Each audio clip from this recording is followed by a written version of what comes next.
So this is a TMUA paper, 2017, paper number 2. A bit of information about TMUA here, but yeah, let's get into it. So we're just being asked to differentiate this. Do this however you want. I've chosen to expand out the brackets on the top, and then cancel. And then once I've expanded it out, what I'm going to do is I'm going to cancel each term with the thing underneath to give myself a nice expression that I know I can differentiate very easily, just by doing this times this, take away 1 from this power, and so on.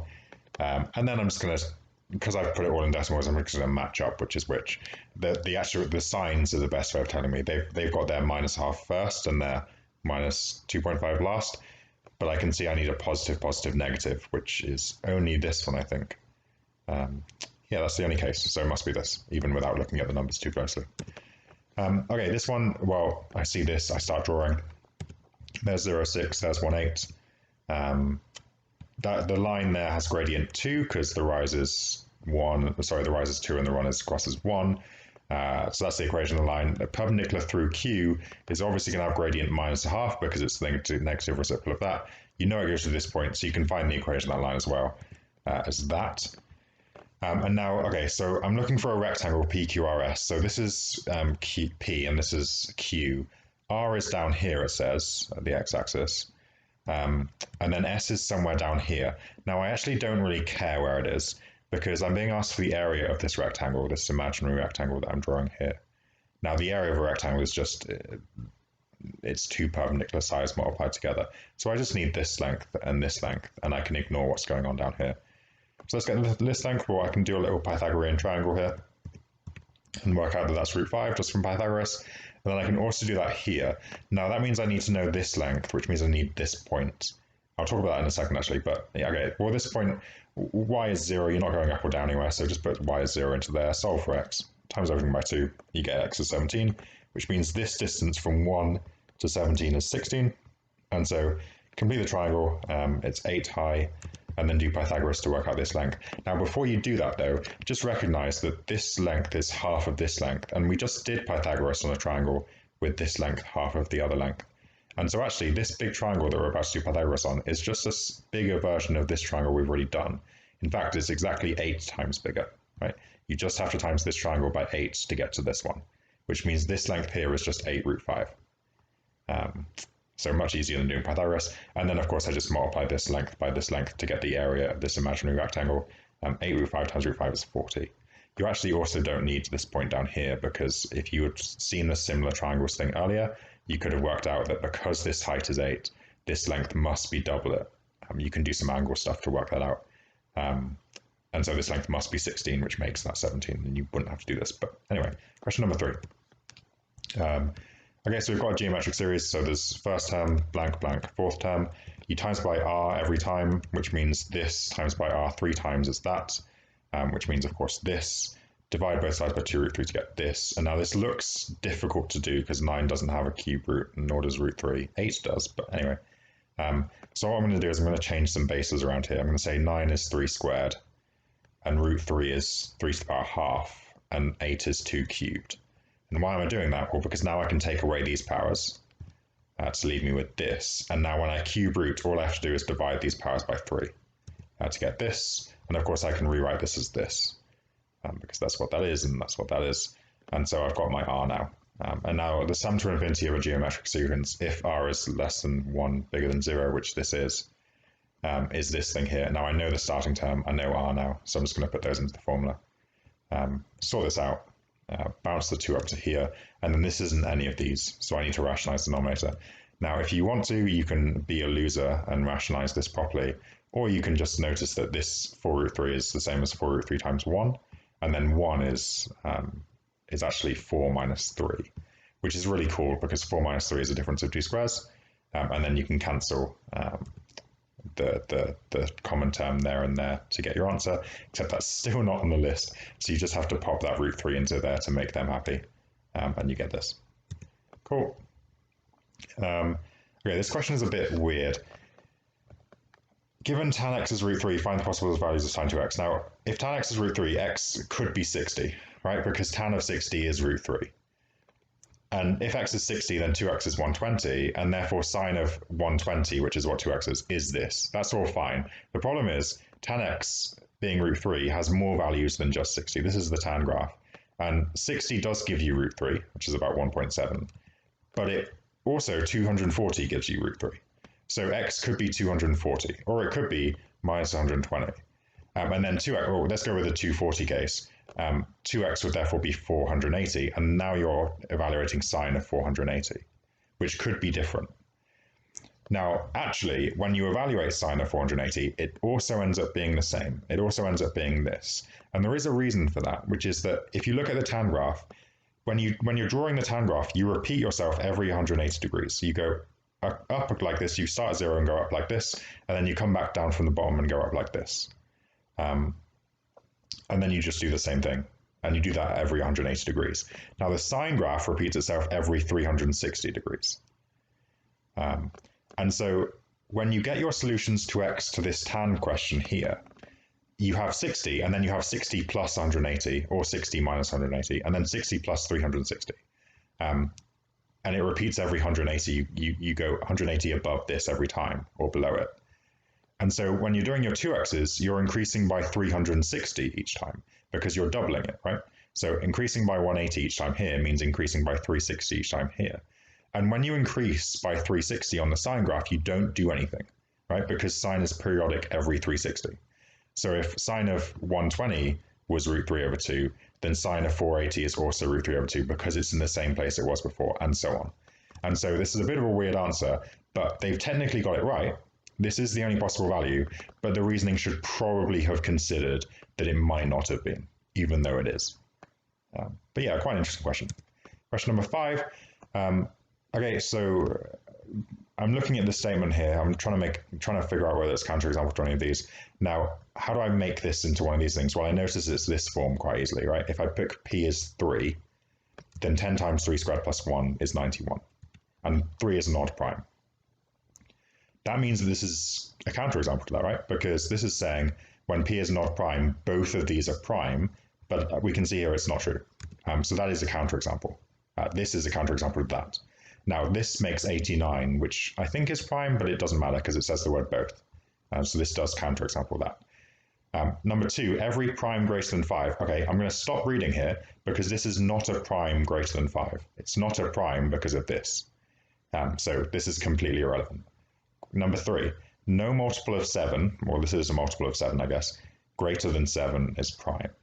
Now, that is a true statement, I think, but this isn't a counterexample because, again, this isn't prime. This is just agreeing with this, right? This is a multiple of 7 greater than 7, and it's not prime. So it's just agreeing with it. So this is the only one it's counterexampling. Okay, number 6. When you see a recursive thing like this, the first thing you should do as quickly as you can is figure out some of the first ones and just hope something nice happens. So u1 is just what happens when you put u0 into here. u0 is 1 itself, so you're just integrating 4x, which is 2x squared, between 1 and 0. Put 1 in and you get that's 2. Now we're going to work out u2 by putting in u1 in there to get 8x integrated as 4x squared. Put the 1 in and you get 4. Let's work out u3. That's what happens when you put u2 in here, which is 4. So this becomes 16x integrated as 8x squared. Put the 1 in, you get 8. And thankfully, a nice pattern is coming out here, which is 2 is 2 to the power 1, 4 is 2 to the power 2, and 8 is 2 to the power 3, which means whatever number is here is just here. So un is 2 to the power n. And this also works here, right, because this is 2 to the power 0. But anyway, u1000 is going to be 2 to the 1000.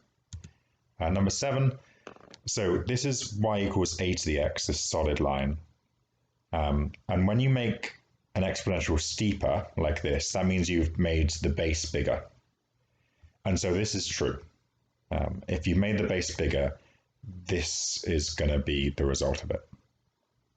Now, are any more of these true? Well, this is the exact opposite, so that can't be true.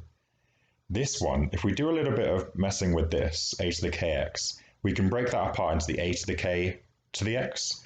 And now a is just a constant, just a positive number. K is just a positive number, which means this here is just some bigger positive number. And so we're back to this same case, b to the x, where we're just having a bigger number to the power x. And so this case and this case are actually identical. And then actually, by the same argument, this is identical to this, so it's therefore also not true. And the answers are 1 and 3. Number 8, when you get a question like this, just work them all out. Log to base 4 is 2, because 2 to the power 2 is 4. Log to base 2 of 8 is 3, because 2 to the power 3 is 8. So therefore, log to base 2 of 7 is somewhere in between. This is 1 over 2 cubed. This is 1 over 2 squared. Add them together. Put it to the power minus 1. This is between 2 and 3. Now notice how this is the same bound. I'm only being asked for which is the smallest. So what I'm hoping is going to happen is one of these ends up being obviously smaller, and I'm not going to have to decide which of these is smaller. That's what I'm hoping. Pi over 3, well, pi is 3.1, roughly, which means pi over 3 is like 1.0 something.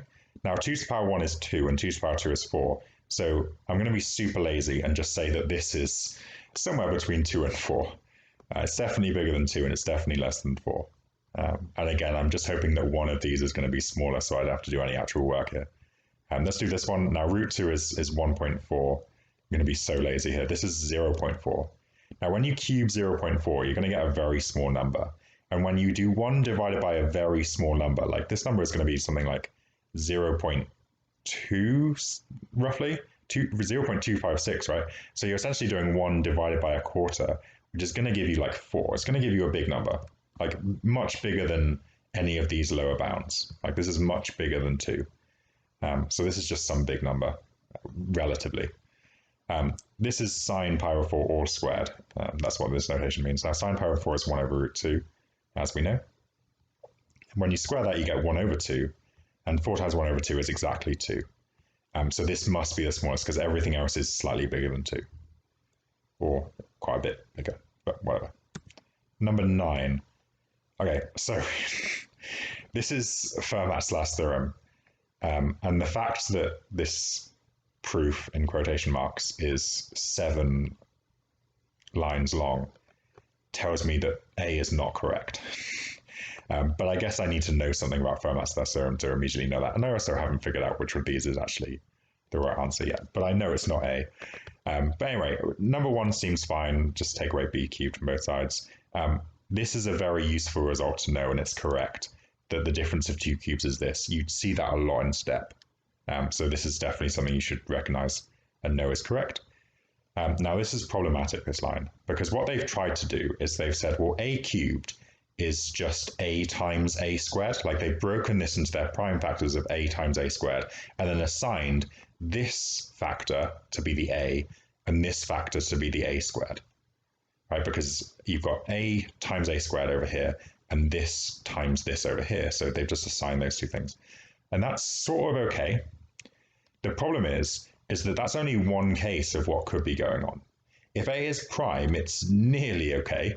I mean, it's not, because there is a way to break up A cubed, even if it is prime, which is 1 times A cubed, and then you have to assign this to be 1 and this to be A cubed, which they haven't considered. So that's not complete. The bigger problem, though, is if A isn't prime. If A isn't prime, for example, if A is just 4, you could break up 4 cubed into 4 squared times 4, sure, but you could also break it up into lots and lots of other things. And so there are lots more cases for them to consider here. And so this proof falls apart on line 3. Okay, number 10. Which of these is a sufficient condition for this? So what this is talking about, by the way, is if you have some function f of x and you integrate between 1 and 3, the integral ends up being 0, which means you've kind of got some positive area and some negative area cancelling out. And what we're saying here is, for it to be sufficient, what you're saying is, if this is true, then this would have to be true. Like, maybe it's not the only case that it happens in, but sufficiency means if one of these things is true, then this follows.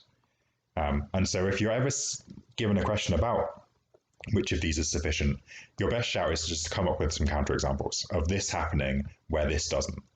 So for example, I can draw a function with f of 2 equals 0 quite easily. There it is. And now the integral between 1 and 3 is not 0, because this is a positive area, this is a positive area that you're going to add together. So this can't be true.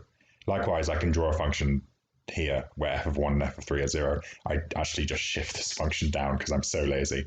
But when I integrate this between 1 and 3, despite the fact that f of 1 is 0 and f of 3 is 0, the integral is just some negative number, right? Because you're taking into account this area. So that's not true, because I can make a case that doesn't lead to that. Likewise here, the classic one, if you're ever asked about f of minus x and minus f of x, is the line y equals x. Because when you flip this in the y-axis, it looks like this.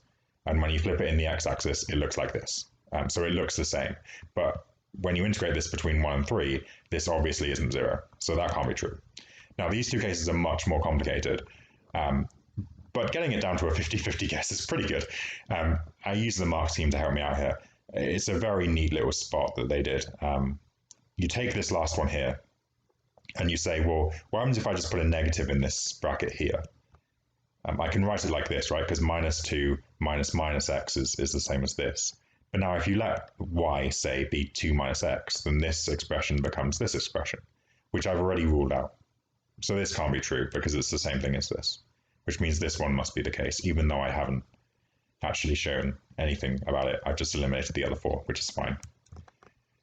Number 11, got some function that's increasing and f of 0 is 0. So it looks a bit like, oh my gosh, f of 0 needs to be 0. I don't think it actually ends up mattering too much. No, maybe it does. What I'm going to do is I'm just going to cheat, and I'm going to move that there. Excellent. What incredible work. So f of 0 is 0, it's increasing, and we're integrating it between b and a, essentially, and we get some area r.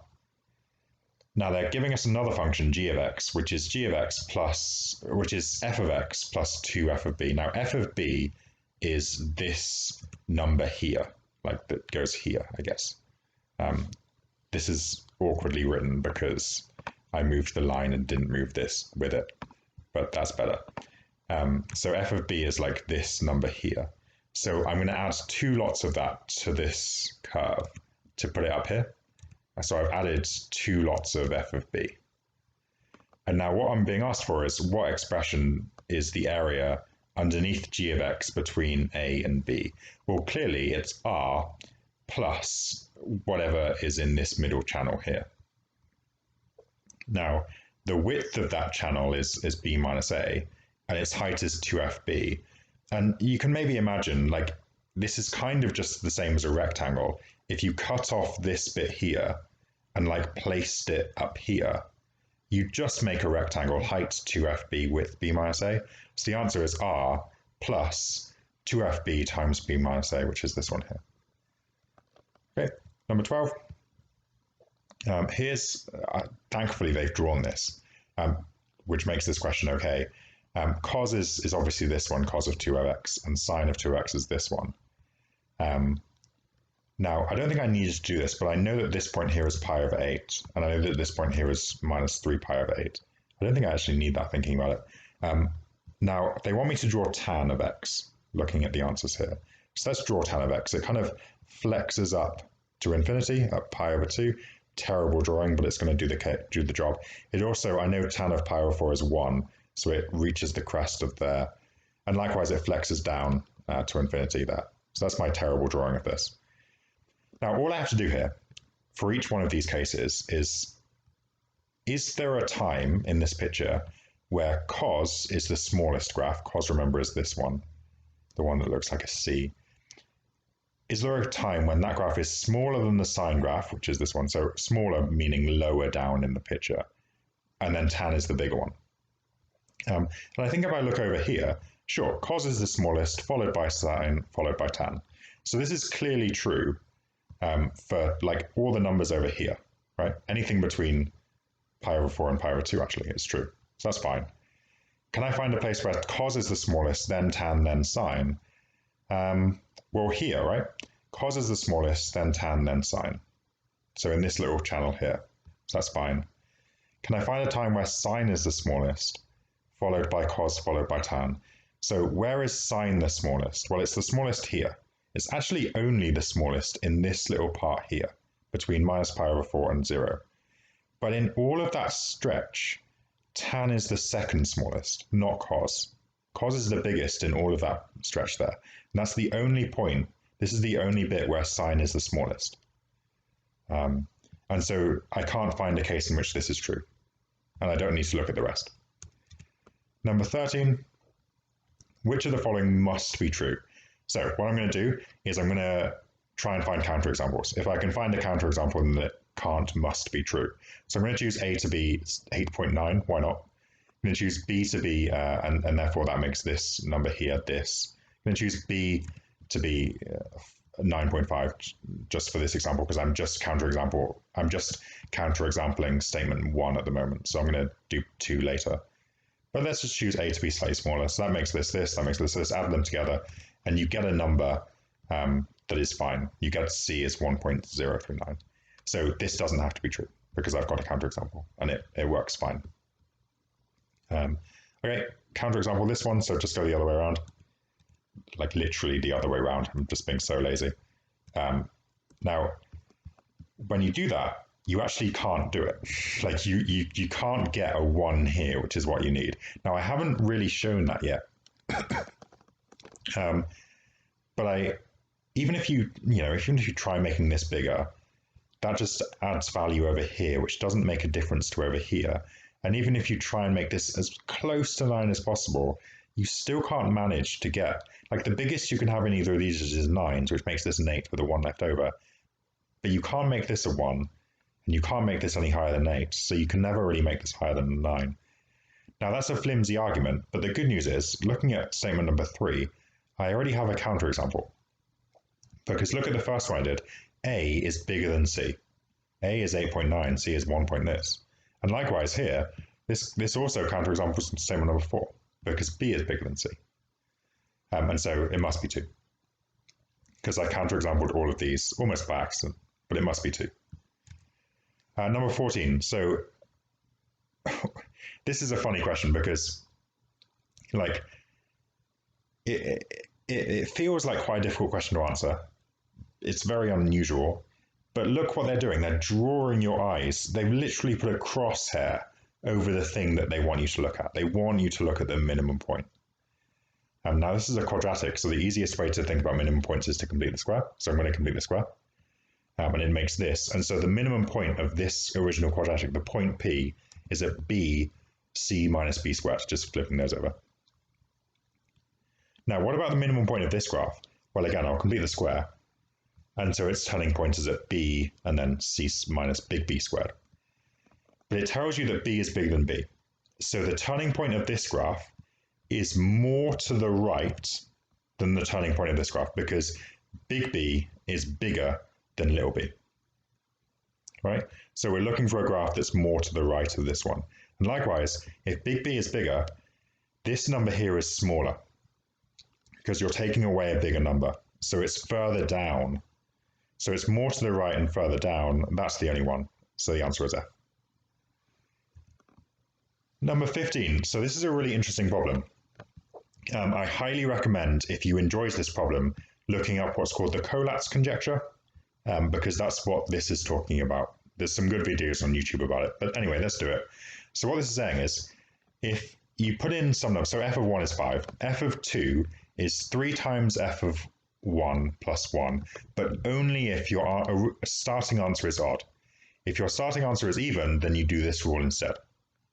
Okay, so now my starting answer is odd, so I have to do this rule. So to find f of 2, I do 3 times 5 plus 1, which is 16. Now my new answer is odd, which means I don't apply this rule, I apply this one. So I just halve it to find f of 3. And now this is still even, so I still apply this rule, so I still halve it. Still even, so I still apply this rule, I halve it. Still even, still apply this rule, I halve it. Now f of 6 is our first odd number in a while, which means I apply this rule instead. Do 3 times it plus 1. But 3 times 1 plus 1 is just 4. And now I'm going to repeat this bit here, right? Like when I put this in, I'm just going to halve it to make 2, which I'm going to halve to make 1, which I'm then going to do this thing on to get it back to 4. And it's just going to go 4, 2, 1, 4, 2, 1, 4, 2, 1 forever. So how do I work out f of 1,000? Well, what I'm going to do is I'm going to notice all the times that it was 4. And you could do this with any number, but I'm going to notice the times it was 4. So it was 4 on f of 4 and f of 7. And the next time it would be 4 is f of 10, because f of 8 would be this, f of 9 would be that, f of 10 would be this. Then f of 11 would be that, f of 12, f of 13. So my sequence is 4, 7, 10, 13. which has nth term, obviously 3n plus 1, and I'm just asking whether 1,000 is in that sequence. If 1,000 is in this sequence, then 1,000 also has the answer 4. So obviously take away 1 both sides, divide by 3, and 1,000 is in the sequence because n turns out to be a whole number. Some solid year 9 maths this. But yeah, so 1,000 is in the sequence, so f of 1,000 is 4. Okay, do exactly the same with g, right? Exactly the same thing. Start with your g as 1, that's odd, so you apply this rule, which takes you to 8, which is even, so you halve it instead, so you get to 4, then that's still even, so you halve it to get to 2, still even, halve it to get to 1, that's odd, so you apply this rule where you add the 5 to get to 6, but that's even, so you halve it to get to 3, but that's odd, so you apply this rule where you get back to 8 finally, and this is your first repeated value. You're now back at 8, which is what you were on g of 2. So g of 2 is 8, g of 8 is 8. The next time it's going to be 8. Well, if g of 8 is 8, then g of 9 is 4, g of 10, g of 11, g of 12, g of 13, g of 14 would be our next one. So the sequence goes, this should totally say a 14, massive, you add 6 each time, right? This should be, say, a 14. Apologies for that. We did count it together, so we know this is 14. Again, ask the question, is 1,000 in the sequence? Is 1,000 going to make you the 8 as well? It turns out it's not. This is remainder 2. Now, I'm not writing remainder 2 because I suddenly think I'm in primary school. I'm writing remainder 2 because that tells me that you have to go 2 beyond in order to get to your 1,000th term. So you get to an 8, and then you have to go 2 further, which means you get to a 2. So 1 further, 2 further, and g of 1,000 must be 2. And then, of course, you just take them away to get the answer of 2. Okay? Excellent. Consider this. If f of x is an integer for every integer x, I'm going to stop reading here. If f of x is an integer for every integer x. Now, if these aren't integers, or if any one of these isn't an integer for every integer, then I can immediately cross it out, because this statement isn't talking about them. So, can I find an integer that when I input, this isn't an integer? Yeah, f of 0, right? So this statement is not talking about this. If f of x is an integer for every integer, well, this isn't, so this is irrelevant to this statement in every way. Can I find an integer input for which this doesn't give me an integer? Yeah, 1. 1 plus 1 plus 1 is 3. This is 1.5. Can't be talking about that. This one is harder to find one for, but that's okay, because one of these must be right. And this one, again, slightly harder to find one for, but I looked at 0, looked at 1, looked at 2, that didn't work. Looked at 3, and it actually also crosses it out. This was hard. It required some column addition. But I can also get rid of this because it's not an integer for every integer. So the statement must be talking about this. And because it's the only statement left, this must be the counterexample. Even if I haven't bothered to read anything that came after the first 7 words, this must be the counterexample because it's the only thing that this could possibly be talking about. And apparently there is a counterexample, so it must be this. Sure, if you want to do the actual proper maths, then do it, but I don't care. Question number 17. So, full disclosure, I would 100% skip a question like this if I was doing this paper. I would just spend my time doing something else. If you're good at this kind of thing, then do it. But it's not something you do in regular math lessons, and I feel like you should. I think most people should be investing their time doing things that they've practiced and that they're confident with, and that they're more likely to get the marks on. Let's give this a go anyway. So a set of S is called stapled, apparently, if and only if for every whole number A. So let's take a set of S. I've come up with some examples here. I've just put 3 examples in each set. It doesn't say there has to be 3, but I've just chosen 3 each time. For every whole number, so for each of these whole numbers in the set, there exists a prime factor. So for example, this has a prime factor of 3. Which divides at least one other number in S. So actually 3 divides the other 2 numbers in S. This has a prime factor of 2, which doesn't divide 9, but it does divide 18. And this has prime factors of, well, 2 as well, which doesn't divide 9, but it does divide 6. So each number here has a prime factor that divides another number. Doesn't have to divide all of them. Now you can see in my 3 examples, I've gone with different things here, because this one here, like the only prime factors are 2, which divide all of the other numbers, which is allowed. It doesn't say that it doesn't have to divide all of them. The only prime factor of that is 2, which divides all the others, and the only prime factor of that is 2, which divides all the others. So this is like a super stapled set.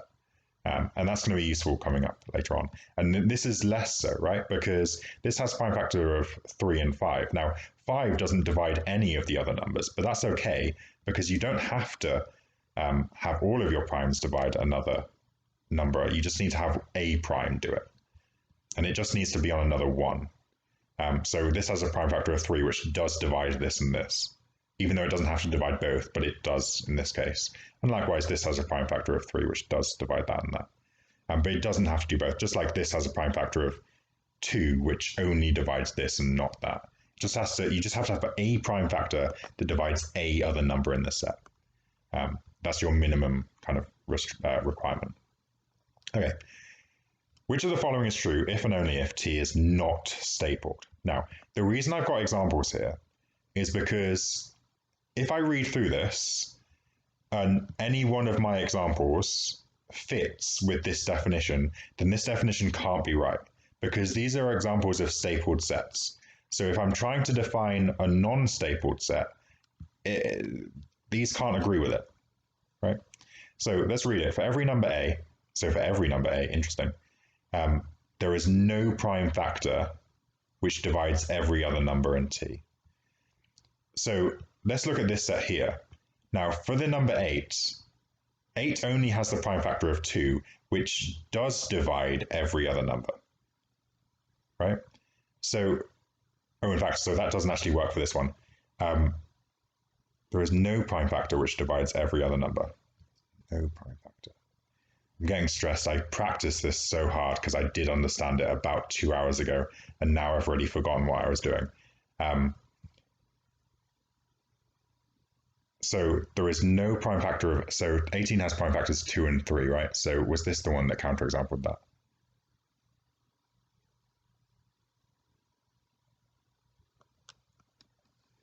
Just give me 30 seconds. You can skip ahead in the video until I work this out. Because I definitely can't be bothered to redo this. I'm thinking about just moving on, but I definitely did have this down. So there is no prime factor of A which divides every other number in T. So this has a prime factor of 2 which divides every other number in T. This has a prime factor of, okay, yeah, sorry. This has a prime factor of 3 which only divides this number, and this has a prime factor of 2 that only divides this number. Therefore, there is no prime factor of 18 that divides every other number. I've got it, finally. In this example here, there is no prime factor of 18 that divides every other number, right? 2 divides this and 3 divides that. So this agrees with this definition, which means this definition can't be right because this is a stapled set. Now, B, I think, is one of the annoying ones because actually it agrees with all these. There is no prime factor which divides at least one other number.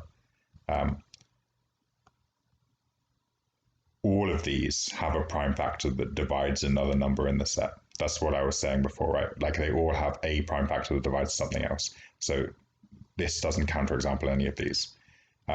This one here, there is a prime factor which does not divide any other number.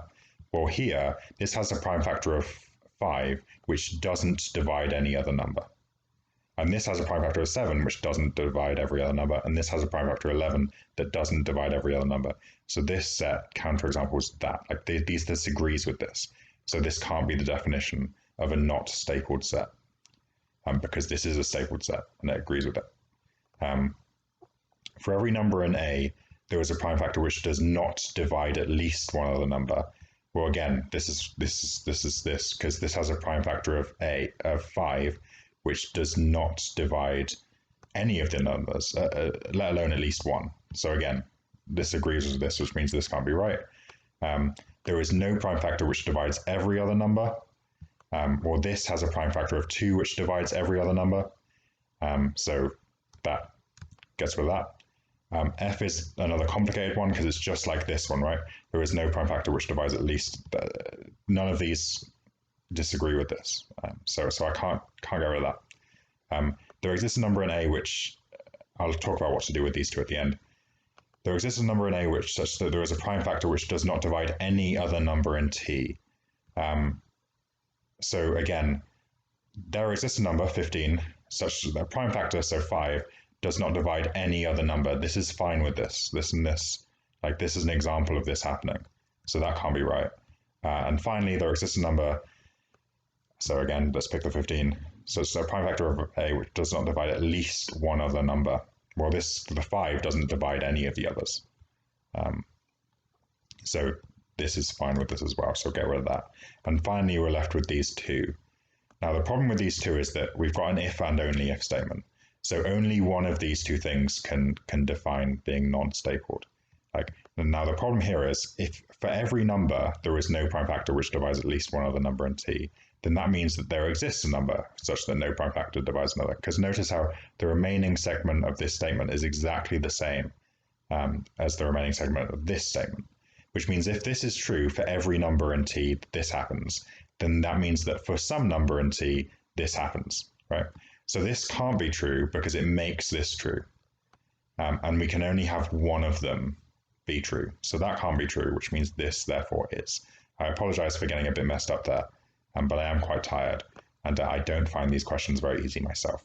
Question number 18, something I'm much more confident with. Which of these is invalid? So this step 1 immediately looks gross to me. I don't really know too much about taking logs of both sides, and even less so when you're taking logs to base half. So let's just try it out. Let's just say 8 is bigger than 4. I hope we can agree on that. Now, what about log to base half of 8? Log to base half of 4. Is this still true? Now, I've chosen 8 and 4 because I think I can work this out.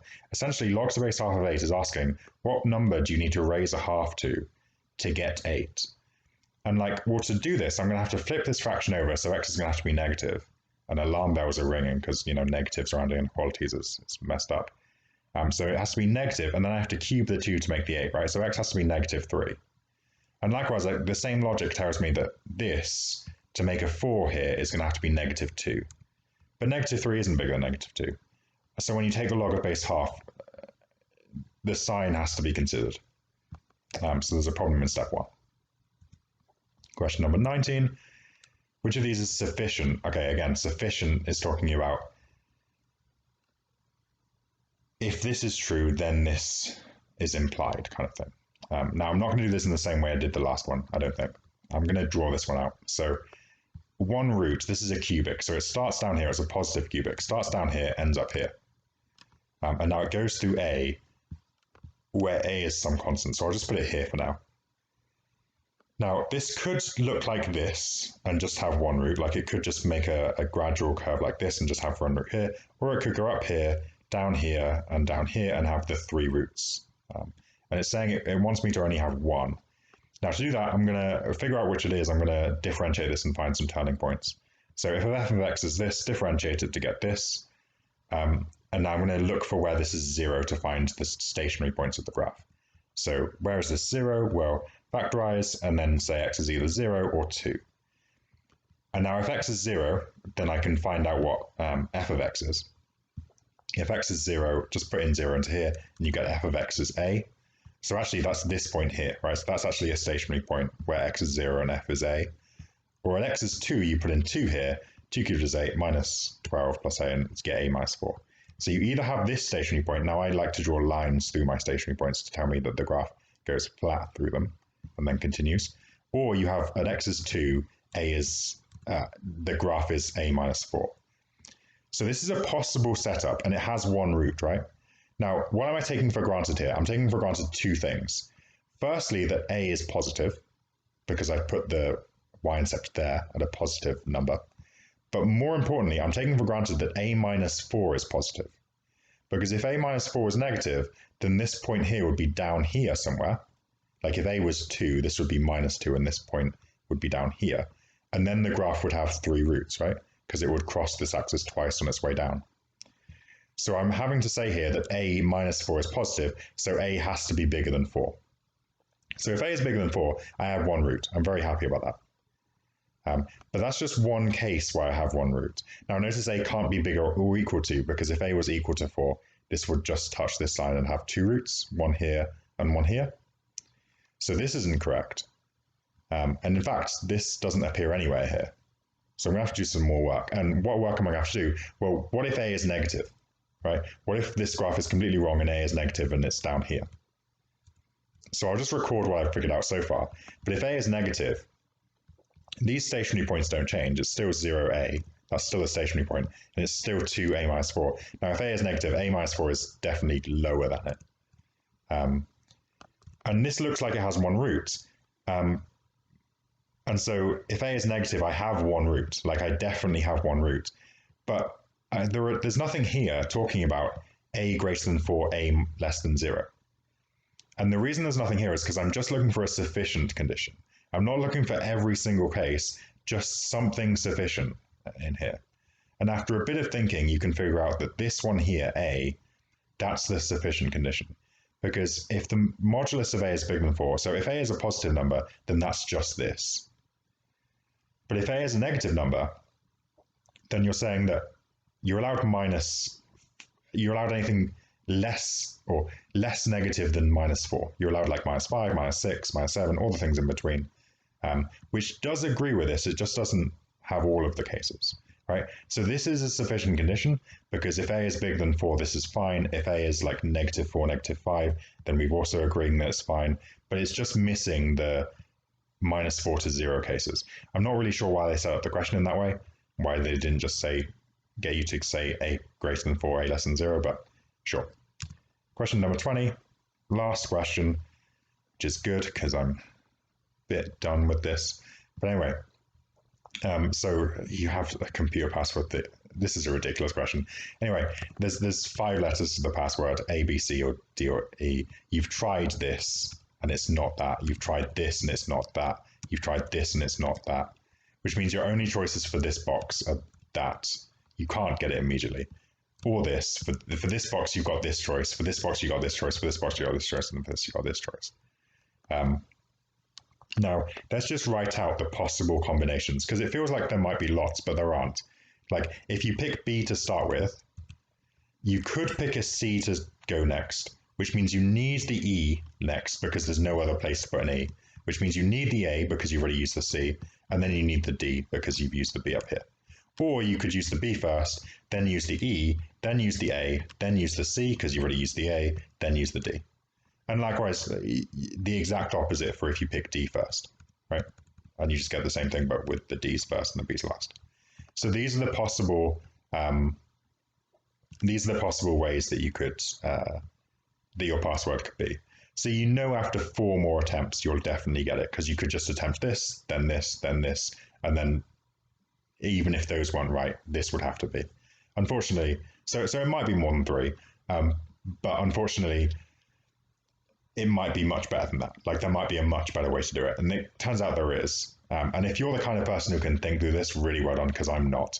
But the best way to do this, after a lot of time pondering it, is just try this code here, this first code. Because a few things can happen here. If it tells you none of it is correct, then that means that this wasn't correct, and the only other choice is a D. And it also tells you this isn't correct, and the only other choice for that is a B, so you know you have to swap around those two. But if none of these are correct, there's only one other way. Notice these triples in the middle. You can either go CEA or EAC. That's the only other way. So if you type this in and get 0 correct response, you have to swap the end 2, and you swap the middle 3 for their other composition. If 2 are right, then that means that these 2 letters are right and these 3 were wrong, which means you keep these 2 and then swap the middle 3 to their other composition. If it tells you that 3 are correct, then that means that these 3 were correct and you just need to swap the end pair over. And if it tells you they're all correct, you are done. So in any case, it just takes you one more attempt, and then after that attempt, you know what the password is. So it is just one. And yeah, that took me a long time thinking about.